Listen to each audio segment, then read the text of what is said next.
Auzubillahiminashaitanirrajim. Bismillahirrahmanirrahim. Today, 2nd of June 2021, class 5th, subject English. Topic हमारा वही है the man who swallowed the snake. आज हम तीसरे दिन से यही पढ़ रहे हैं. हमने जो पढ़ा था, एक वाइज मैन और एक आदमी सोया हुआ था, उसके मुंह में एक स्नेक चली गई है. अब उस वाइज मैन ने देखा था वो सोया हुआ आदमी, उसने उसको प्रेशराइज किया है. वहां पे एक ट्री था, एप्पल का ट्री, वहां पे रोटन एप्पल्स थे, वहां पे पड़े थे एप्पल्स, खराब सेब थे वहां पे नीचे. उसने उसको खाने के लिए कहा था, ये हमने पढ़ा है. अब वो खाते खाते उसने कहा उससे कि तुझे कौन सी मेरी दुश्मनी है कि तू मुझे ये खाने को कहते हैं. बट उसको ये पता नहीं थी कि मुझे क्या हुआ है. वाइज मैन जानता था कि इसके मुंह में एक स्नेक चली गई है, मैं उसको किस तरह से वापस निकालूंगा. अब क्या कर रहा था वाइज मैन इसके साथ? Keeping running shooted the wise man. अब ये वाइज मैन जो दाना इंसान था, अब इसको ये और खाने के लिए, रोटन एप्पल जो थे उसको और खाने के लिए कह रहा है. And the man kept running from his pressure. अब वो आदमी जो सोया हुआ आदमी था, जो जाग गया, अब वो भाग रहा था. अब वो भाग रहा था किसकी वजह से? जो वाइज मैन का प्रेशर उस पे था, वो उसको डर गया है. उसने उसको कहा कि आप रोटन एप्पल्स खाइए. अब वो भागने लगा उसकी प्रेशर की वजह से, वाइज मैन की प्रेशर की वजह से वो भागने लगा. Picking himself up on the ground whenever he fail flat on his face. पहले वो खा रहा था ग्राउंड से, जो वो पड़े थे वहां पे रोटन एप्पल्स, वो खा रहे थे. अब picking himself up the ground, अब उसने अपने आप को उठाया ग्राउंड से. Whenever he fail flat on his face, अब वो सीधे तरीके से फेस ऊपर करके बैठा है. स्टेपिंग विथ एप्पल्स, अब वो और एप्पल्स उसको खाने के लिए कह रहा था. His body covered in cuts and bruises.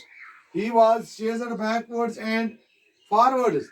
अब वो जब खाते खाते मतलब उसकी पेट भर गई, मतलब उसको कुछ अजीब सा लग रहा है. अब उसने क्या कहा, अब उसने क्या किया, उसकी बॉडी जो थी उसमें कुछ जख्म लगे हैं, क्योंकि वो तो जल्दी से उसको खाने को कह रहा था. अब वो क्या कर रहा है, वो आदमी जो एप्पल्स खा रहा था, जिसको उसने एप्पल्स खाने के लिए कहा, रोटन एप्पल्स खाने के लिए कहा था, ही वाज चेज्ड बैकवर्ड्स. अब जब उसके पेट में ज्यादा सेब हुए हैं, ज्यादा रोटन एप्पल्स हुए हैं, अब वो बैकवर्ड्स, पीछे की तरफ या आगे की तरफ, फॉरवर्ड्स करता रहा. By the wise man until night fall. अब उसको वाइज मैन जो है, वाइज मैन उसको पीछे की तरफ या आगे की तरफ करता है. कब तक? जब तक शाम हुआ है, night fall. When he was seized by a violent bout of vomiting, जब उसको लगा कि मुझे, जब उसको एप्पल ज्यादा हुए, अब उसको लगा है कि मुझे शायद वोमिटिंग आएगी. Everything cam up including the snake. जब वो उसको दबाने लगा बैकवर्ड्स की तरफ, फॉरवर्ड्स की तरफ, उसका मतलब ये था कि जो स्नेक उसके मुंह में चली गई है, अब उसको मैं कैसे निकालूं. जब उसको ज्यादा एप्पल्स अंदर हुए है, उसकी पेट भर गई है, अब उसको वोमेंटिंग आनी शुरू हो गई.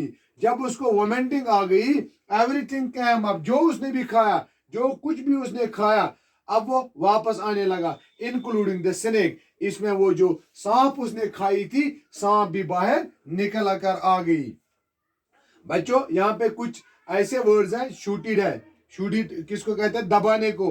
कट जख्म, ब्रूसेस खराश या चोट आना, नाइटफॉल शाम, सीजड पकड़ना, वायलेंट संगीन, बाउंड वर्जिश काम का जोर. अब इसे हमें पता चलता है, अब उसको भी, मैन को भी पता चलेगा कि ये वाइज मैन जो है, इसने मेरे साथ क्यों ऐसा किया है. अब उसका यही मकसद था, वाइज मैन का यही मकसद था कि सोते वक्त इसके मुंह में एक स्नेक चली गई, अब इसको मैं किस तरह निकालूं. अब उसने उसको एप्पल्स खाने को, रोटन एप्पल्स खाने के लिए कहा है.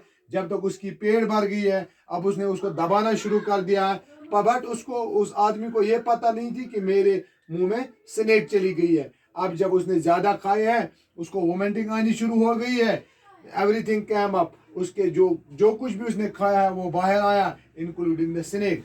और वो जो स्नेक उसने खाई थी, जो स्नेक फिसल गई थी उसके मुंह से, वो भी बाहर निकल कर आई। इंशाल्लाह कल हम इससे आगे पढ़ेंगे। आज चौथे दिन से हम यही पढ़ रहे हैं। हम इंशाल्लाह कल ये लेसन पूरी करेंगे। तब तक के लिए खुदा हाफिज।